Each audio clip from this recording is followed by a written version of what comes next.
오늘 시편 119편 말씀을 통해서 하나님의 뜻이 무엇이며 또 하나님께서 우리에게 어떤 일을 계획하시는지 이 말씀을 통해서 분명히 알 수 있기를 원합니다.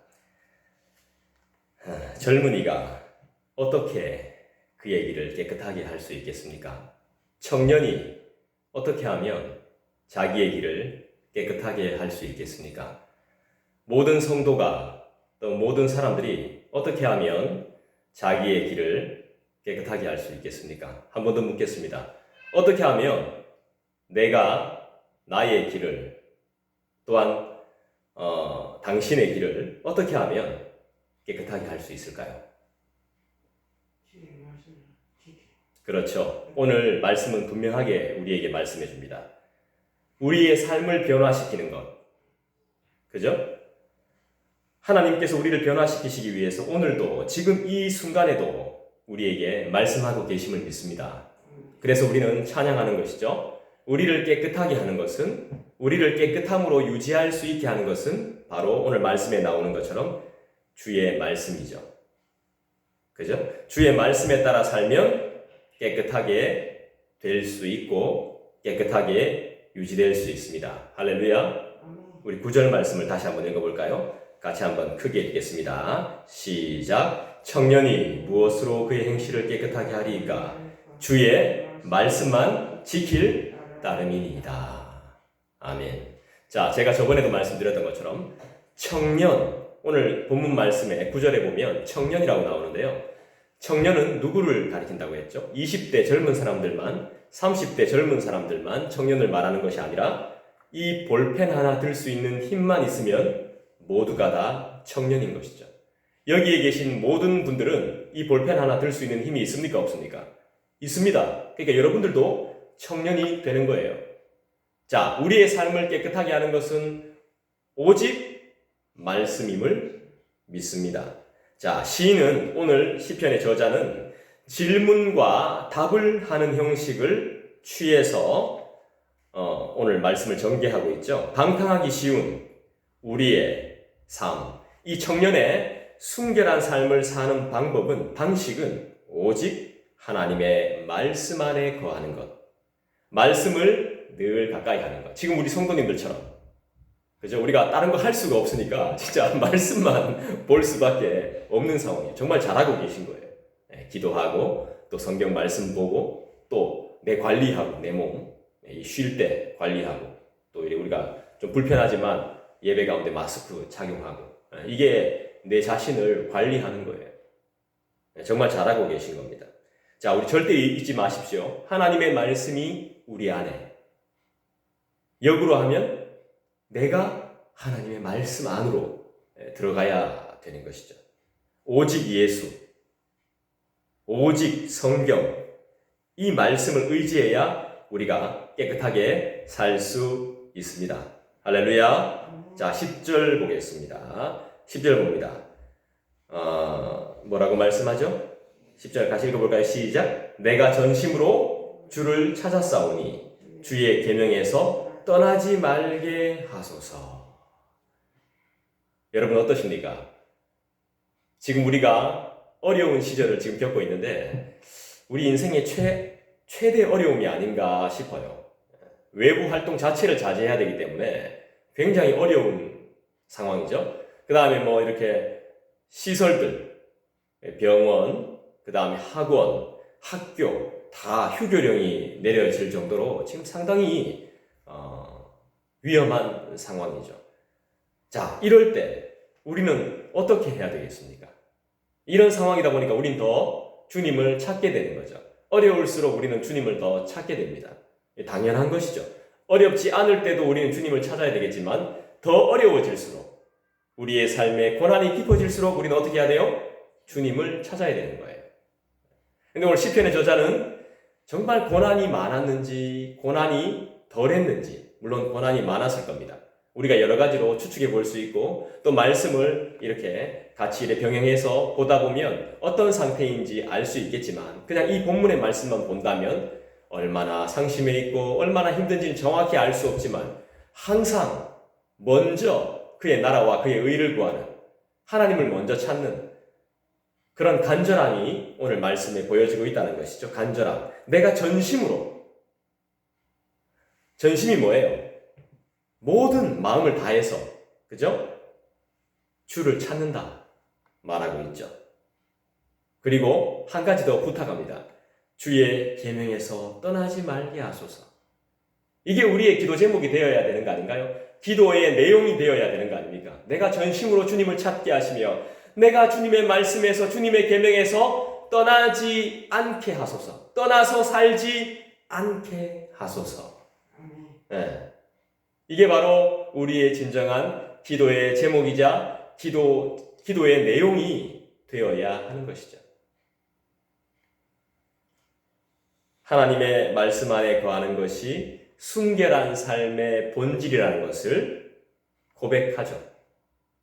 나의 순결의 본질이 바로 하나님의 말씀을 따르는 것. 하나님의 말씀 안에 거하는 것. 또 우리는 이것을 아는 것, 이것을 아는 것도 중요하지만 사는 것도 중요합니다. 아는 것과 사는 것은 다른 거거든요. 그냥 알고 있는 거랑 이 말씀을 알고 살아내는 거랑은 완전한 차이가 있는 겁니다. 완전 다른 차이예요. 다 압니다, 사람들. 말씀 안에 거해야 되고 말씀대로 살아야 되는 거 다 알지만 정말 우리가 실제로 그렇게 살고 있느냐가 문제거든요. 저도 자신은 없습니다. 아는 것이 사는 것이 아니라는 말입니다. 그래서 오늘 이 시편의 저자는 뭐라고 고백해요? 하나님께 어떻게 기도합니까? 나 자신이 하나님의 말씀을 떠나지 않도록 나를 단단히 붙잡아 주시도록 간구하고 있는 거예요. 내가 그 말씀대로 살 수 있도록 나를 붙잡아 주시옵소서. 이렇게 정말 부탁하고 있는 것이죠. 내가 마음을 다해 주를 따르렵니다. 내가 주의 말씀에서 떠나지 않게 하소서. 이렇게 고백하고 있는 것이죠. 내가 주의 말씀을 내 마음속에 두었습니다. 내가 주께 죄를 짓지 않기 위해서 내가 죄를 짓지 않게 하여 주시옵소서. 11절의 내용이죠. 자, 우리 함께 읽겠습니다. 11절 다 같이 읽겠습니다. 시작. 내가 주께 범죄하지 아니하려 하여 주의 말씀을 내 마음에 두었나이다. 내가 죄를 짓지 않기 위해서 내가 죄 안 지으려고 하나님의 말씀을 내 마음에 두었다 말합니다. 그러면 내 마음에 하나님의 말씀 두지 않으면 나는 죄를 지을 수밖에 없는 존재라는 것을 고백하는 것이죠. 10절에서 뭐라고 고백했습니까? 우리 저자는 하나님의 말씀에서 떠날 수 있는 가능성을 가진 존재라는 것을 전제로 했죠. 그래서 붙잡아 주셔야 된다는 거죠, 하나님이. 나는 하나님이 붙잡아 주시지 않으면 떠날 수밖에 없는 존재. 그는 자신의 삶을 말씀에 메어두기 위해서 그의 마음에 하나님의 말씀을 두었다라고 고백합니다. 두었다. 내 마음에 하나님의 말씀을 두었다. 내 마음에 하나님의 말씀을 심었다 이 말입니다. 내 마음에 담았다. 이렇게 고백합니다. 그리고 어떻게 고백합니까? 주님, 주께 찬양 드리기를 원합니다. 주님, 내가 찬양합니다. 주님께. 나에게 주의 법들을 가르쳐 주옵소서. 이렇게 고백합니다. 주님께 찬송하죠. 자, 12절 볼까요? 12절 말씀 다 같이 읽겠습니다. 시작. 찬송을 받으실 주 여호와여, 주의 율례들을 내게 가르치소서. 찬송을 받으실 주 여호와여, 주의 율례들을 내게 가르치소서. 내가 주께 범죄하지 아니하기 위해서 주의 말씀을 내 마음에 두었습니다. 찬송을 받으실 주 여호와여, 주의 율례들을 내게 가르쳐 주옵소서. 주의 법을 내게 가르쳐 주옵소서. 주의 말씀을 내게 가르쳐 주옵소서. 하나님께 찬양을 하는 것은 말씀을 깨달은 자가 할 수 있는 거죠. 우리 어린아이들이 찬양하는 것도 말씀을 깨닫고 하나님이 누구신지 알기 때문에 하나님을 찬양할 수 있는 거예요. 그냥 찬양 못합니다. 그죠? 말씀을 깨달은 자가 하는 자연스러운 행동이 바로 찬양입니다. 예수의 흘린 피 날 희게 하오니 귀하고 귀하다 예수의 피밖에 없네. 이 찬양은 말씀을 깨달은 자가 하는 자연스러운 행동입니다. 자연스러운 고백이죠. 그리고 그 말씀을 경험한 사람은 더욱 깊이 하나님을 찬송할 수 있는 거죠. 하나님의 말씀을 경험하고 하나님의 말씀을 체험하고 그 깊은 진리를 알게 된 사람은 더 깊은 진리를 알고 싶어서 하나님께 요청해요. 주의 율례들을 내게 가르쳐 주십시오, 주님. 주님, 그 말씀의 뜻이 무엇인지 나한테 제발 좀 가르쳐 주십시오. 이렇게 고백한다니까요. 이 시편은 자세히 읽어보면요, 제가 설명할 필요가 없이 너무너무 은혜스러워요.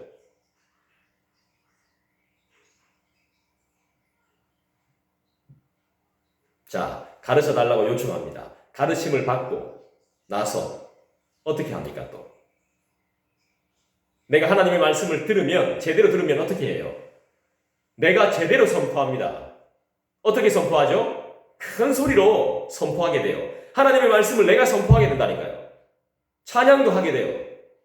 부끄러워하지 않습니다. 자, 보십시다. 13절이죠? 같이 읽겠습니다. 시작. 주의 입에 모든 규례들을 나의 입술로 선포하였으며. 하나님의 말씀을 받은 자가 하는 행동이 무엇입니까? 말씀을 선포해요. 말씀을 선포해버려요.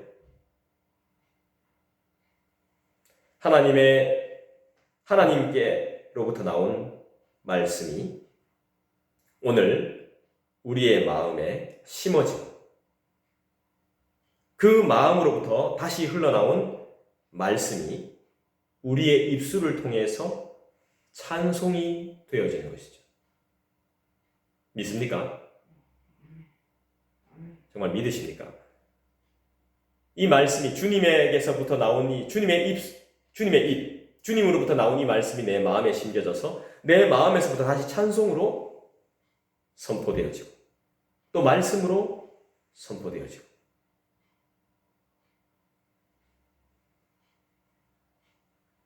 주의 입에서 나오는 모든 규례들을 내가 큰 소리로 선포합니다. 말하고 있죠. 14절을 볼까요? 14절 같이 읽겠습니다.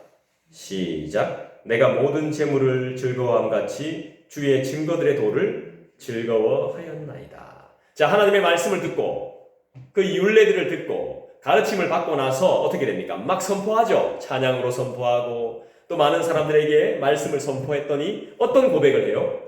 14절에 말씀이 어떻다는 거예요? 하나님의 말씀이 어떻다는 거예요? 내가 하나님을 믿는 것이 어떻다는 거예요? 내 신앙이란 이 생활이 어떻다는 겁니까? 그렇죠. 내가 모든 재물을 즐거워함 같이 하나님의 도를 내가 즐거워한단 말이에요. 자, 여러분, 우리는 물질을 좋아해요, 싫어해요? 좋아하죠. 필요하니까. 그리고 가지고 있으면 든든하죠. 그것처럼 주님의 증거들, 그다음에 도를 즐거워한다니까요. 내가 마음에 기뻐하는 것처럼 물질이 많이 생기면, 좋은 물건들이 많이 생기면, 필요한 것들이 생기면 내가 기뻐하고 즐거워하고 든든해하는 것처럼 주의 말씀이, 주님의 도가, 주님의 증거들이 나를 든든하게 한다 이 말입니다. 나를 든든하게 한다. 내 마음을 좋게 한다. 내 마음을 기쁘게 한다는 것이죠. 하나님의 말씀을 큰 소리로 선포하는 이유를 고백합니다. 우리가 또한 오늘 시편의 저자가 하나님의 말씀을 큰 소리로 선포하고 큰 소리로 찬양하는 이유가 뭡니까? 바로 그가 그 어떤 것보다 말씀을 사랑하기 때문이죠. 심지어는 재산이 쌓이는 것만큼, 재산이 쌓이는 것보다 더 주님의 증거들을, 나를 통해 나타나는 증거들, 나를 통해 역사하시는 증거들, 그 주님의 도, 그 말씀이 나를 기쁘게 한다는 것입니다. 이건 물질보다 더 하나님을 기뻐한다는 것이 무슨 뜻이냐 하면 하나님의 말씀이 정말 내가 재산이 쌓이는 것보다 더 기쁘다는 것은 하나님의 말씀과 밀접하게 내가 정말 하나님과 밀접하게 교제하고 있다는 거예요. 다른 것보다 내가 누구랑 싸워서 이기는 것만큼 이기는 것보다 더 하나님과 관계가 더 밀접하고 하나님과의 관계에 밀접함을 통해서 기쁨을 누리고 있다는 것이죠. 하나님과 얼마나 친밀하게 만나고 있는지를 보여주는 것이죠. 이 14절 말씀은 하나님을 친밀하게 만나고 있는 자, 하나님을 가까이 만나고 있는 자, 하나님과 거의 동행하는 자. 이 말씀을 읽다 보니까 제가 뭐가 생각이 났냐 하면요. 삼위일체 하나님이 생각이 났어요. 삼위일체. 우리 삼위일체 하나님을 세 분이시며 또한 하나이시며 세 분이신 이 하나님을 정확하게 표현할 수가 없습니다. 정확하게 설명할 수도 없습니다.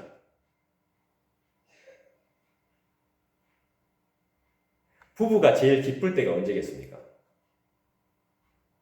부부가 제일 기쁠 때.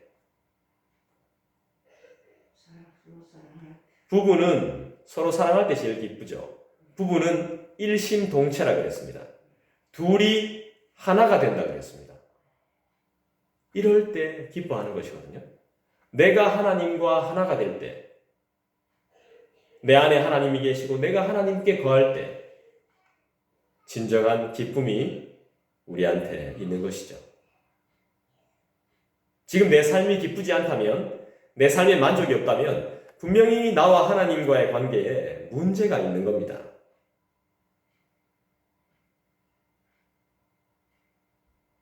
내 마음에 드는 것이 나를 은혜롭게 하는 것이 아니고 하나님을 통해서 나에게 다가오는 기쁨들이 나에게 진정 만족을 주는 것이죠. 우리의 고백은 어떠해야 되겠습니까?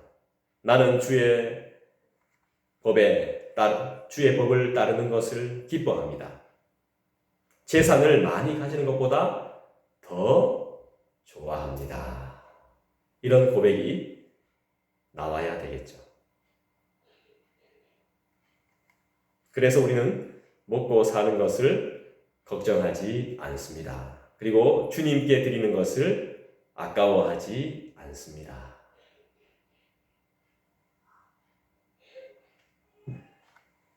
여기가 끝이 아닙니다. 하나 된 것, 여기가 끝이 아니고 이제 끝났다 이게 아니고 그때부터 시작입니다. 신앙은 끝이 없는 거예요. 그래서 우리가 가르침을 받을 때 기분 나쁘거나 불편해할 이유가 없는 거예요. 우린 늘 계속 가르침을 받아야 되기 때문에.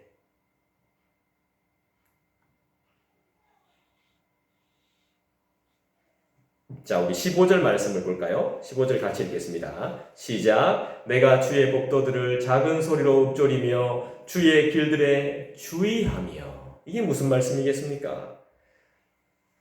오늘 시편 저자는 하나님의 말씀을 가까이 하는 구체적인 행동을 묘사하고 있습니다. 어떻게 하면 우리가 하나님의 말씀을 가까이 할 수 있는가? 읊조린다 라는 표현이 나오네요. 읊조린다는 말은 계속해서 그 말씀을 읽고 또 읽는다는 의미죠. 읽고 또 읽고. 무슨 의미인지 알 때까지 읽고 또 읽고 또 읽고 반복한다는 것을 말합니다. 주의한다. 이 말은 무슨 말이겠습니까? 자신이 읽은 말씀을 주의 깊게 묵상하는 태도를 가르치는 것이죠.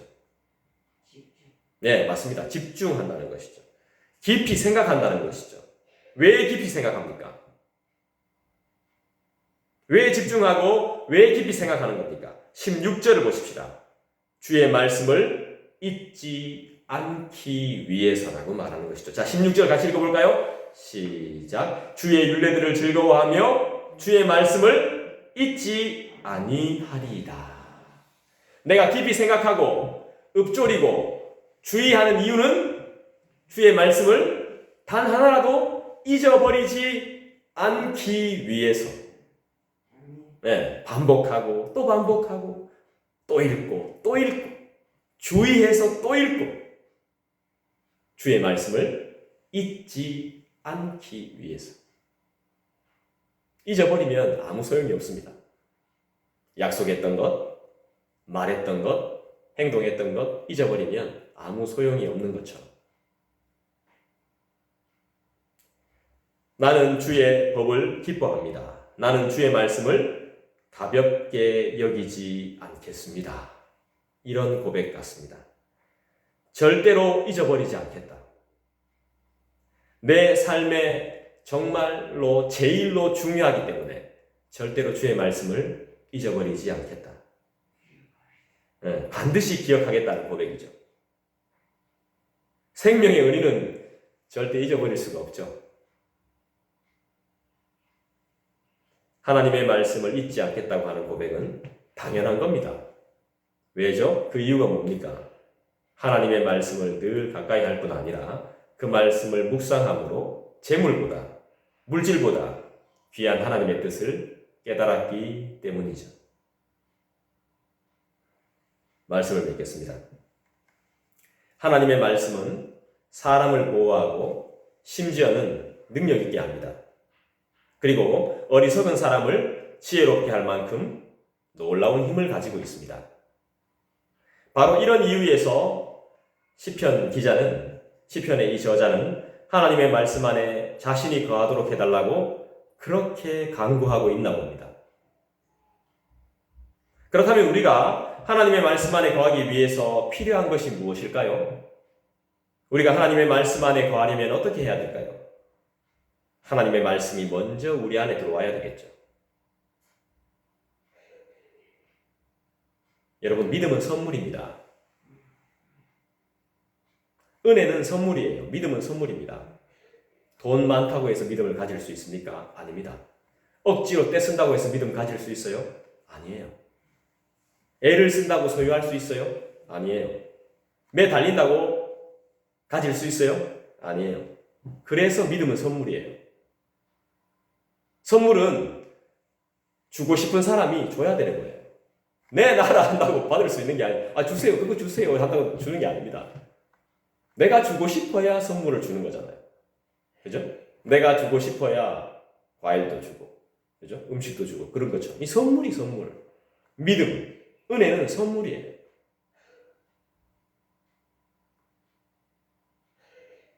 그 선물을 받은 우리 성도들은 겸손히 한 주간을 살아야 되겠죠. 선물은 겸손한 자에게 줍니다. 겸손한 자에게 주고 싶죠. 착한 사람한테 주고 싶고.